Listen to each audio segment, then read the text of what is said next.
2,000 feet to the closest neighbor, almost half a mile. How do you say no to that? Said Newhouse in response to the proposal for a Legoland theme park presented by developers in Goshen Monday night.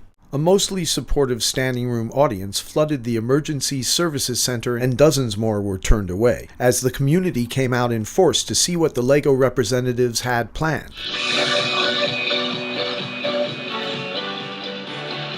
We have a high appeal for tourists.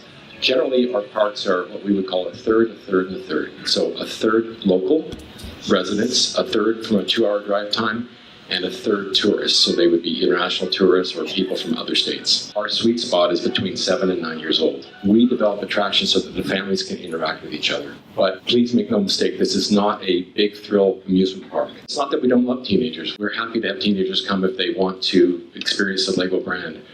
But in reality, our attractions are not thrilling enough for them. So they don't tend to come to our parks.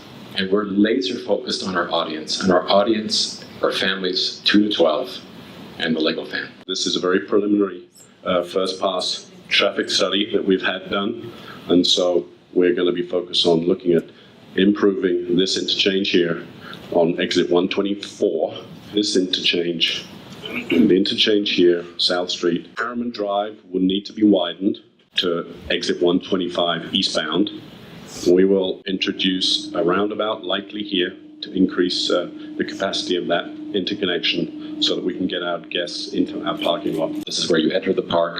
Miniland is the center, and then we have the various lands on the outside. We have leading guest satisfaction. By that we mean we're well into the 90s. People more than likely love our parks and will come back to our parks and will recommend our parks. We have high repeat visitations. In fact, we generally have between 80 and 120,000 seasons pass holders at any one time in our parks. And those are mostly local residents that have that seasons pass. We need the town of Goshen for planning and zoning approval. We need water and sewer from the village of Goshen. We do not plan to use water that's currently on the site.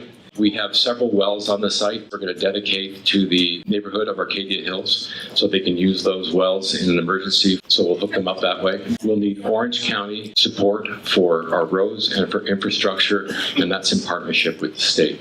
This project will not happen without state incentives, and we're working with the state very closely on that now.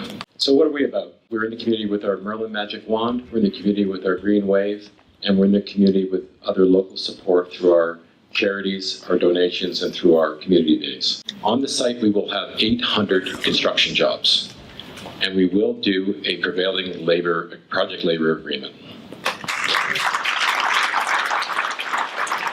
I've been talking to many people who don't know the story, but are kind of nervous about what's going to happen in Goshen. And one of the concerns is the people living in Arcadia Hills is we've always been just on the border relative to supply of water. And I'm glad to hear you that you're saying that the land that they're going to buy for the buffer, the trees and the wetlands, there are wells on there today. And I guess what I understand, you're going to allow us to have access to those wells if we need them. Correct. Okay. I mean, we're doing, hopefully we can come to an arrangement with the city of Goshen to provide us water and sewer. Right. And that should allow, we would have to get water from somewhere else anyways. It would allow water to go to Arcadia Hills. Okay. It's in their best interest to make sure the traffic flows and that, there's no ripple effect on the local infrastructure of the local roads. Usher felt he had stated his case well. I think we answered their concerns about noise, and they want us to study traffic and to make sure that we can get the people off of Highway 17 and into our park as quickly as possible. Reporting from Goshen, Jay Berkey for HVNN.com.